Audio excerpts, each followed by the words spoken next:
Attention, benefit, credibility. এবং চতুর্থটা হচ্ছে ডি ফর ডিরেকশন।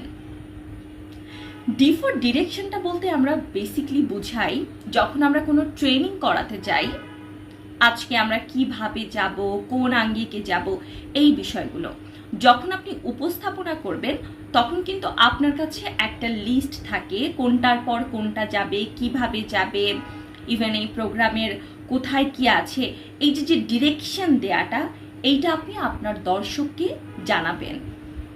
এটাকে বলা হচ্ছে ডিরেকশন।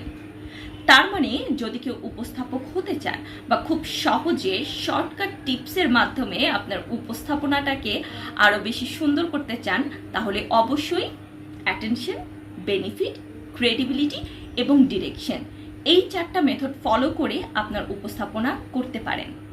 তখন দেখবেন আপনার